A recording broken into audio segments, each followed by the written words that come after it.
আজকে আমরা শ্রীকৃষ্ণ ও ইন্দ্রের যুদ্ধ নিয়ে আলোচনা করব। গোকুল ও বৃন্দাবনে তখন উৎসবের আমেজ। প্রতি বছর ব্রজবাসীরা ধুমধাম করে এক বিশেষ যজ্ঞ করত, ইন্দ্রযজ্ঞ। কারণ ইন্দ্র ছিলেন বৃষ্টির দেবতা, আর বৃষ্টি না হলে চাষ হতো না, গোচারণ হতো না, নদী শুকিয়ে যেত।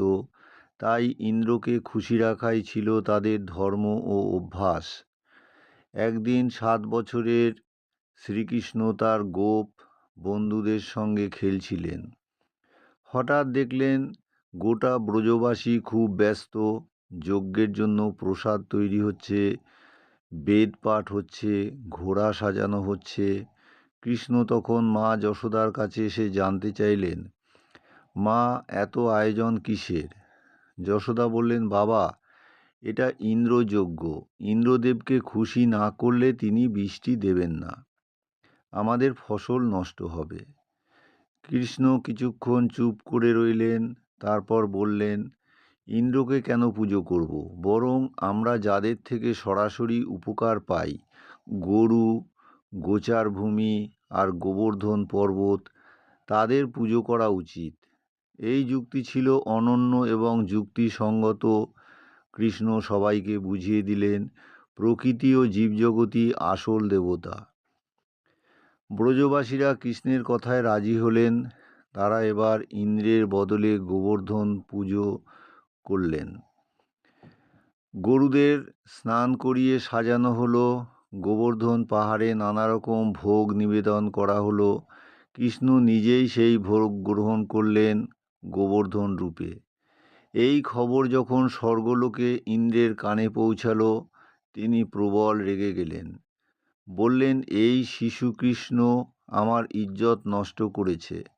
আমি স্বর্গের রাজা, আমাকে অগ্রাহ্য করে এই গ্রামবাসীরা কি মনে করছে নিজেদের দেবতা তৈরি করে নেবে? ইন্দ্র তখন আকাশে কালো মেঘ ছড়িয়ে দিলেন। বজ্রপাত, তীব্র ঝড়, অঝোর বৃষ্টি শুরু হলো। চারপাশে শুধু জল আর জল, গোকুল ডুবে যাওয়ার জোগাড়। এই ভয়ানক পরিস্থিতিতে ব্রজবাসীরা ভয়ে কৃষ্ণের কাছে ছুটে গেল। বলল, কৃষ্ণ, আমাদের রক্ষা করো। আমরা তোমার কথায় ইন্দ্রযজ্ঞ বন্ধ করেছিলাম, এখন আমাদের জীবন বিপন্ন। তখন কৃষ্ণ শান্তভাবে হাসলেন। কোনো ভয় বা ক্রোধ ছিল না তার চোখে। তিনি বললেন, ভয় পেও না, আমি আছি, তোমাদের কিছুই হবে না। এরপর তিনি বাম হাতের কনিষ্ঠ আঙুলে গোবর্ধন পর্বত তুললেন, যেন একটি পদ্মফুল তুলে নিয়েছেন। সকল ব্রজবাসী, গরু, পশু পাখি, নারী পুরুষ সবাই সেই পর্বতের নিচে এসে আশ্রয় নিল। 7 দিন 7 রাত ধরে চলল এই বৃষ্টি। কৃষ্ণ হাসি মুখে পাহাড় ধরে রইলেন, না খেয়ে না বিশ্রাম নিয়ে। শেষে ইন্দ্র বুঝলেন এই বালক সাধারণ কেউ নন, তিনি স্বয়ং নারায়ণ। তার অহংকার ভেঙে চুরমার হয়ে গেল। তিনি স্বর্গ থেকে নেমে এলেন, কৃষ্ণের সামনে হাত জোর করে প্রণাম করলেন। হে কৃষ্ণ, আমি তোমাকে চিনতে পারিনি, আমি অহংকারে অন্ধ হয়ে গিয়েছিলাম। তুমি পরমেশ্বর, তুমি বিশ্বরক্ষক, আমায় ক্ষমা করো।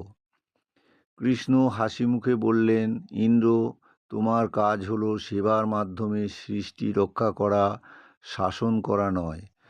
যখনই অহংকার জন্ম নেয় তখনই পতন ঘনিয়ে আসে। ইন্দ্র চলে গেলেন, আকাশে রোদ উঠল, ব্রজবাসীরা আনন্দে কৃষ্ণকে বরণ করলেন। এই লীলার স্মরণে আজও কার্তিক মাসে গোবর্ধন পূজা পালন করা হয়, বিশেষ করে দীপাবলির পরের দিন। এই কাহিনীর মধ্যে দিয়ে কৃষ্ণ দেখিয়েছেন প্রকৃত দেবতা হলেন যিনি অন্যের জন্য কিছু করেন। অহংকার ধ্বংস করে ভক্তির দ্বারা ঈশ্বরকে চেনা যায়। শ্রীকৃষ্ণ শুধু প্রেমের নয়, ন্যায়েরও প্রতীক।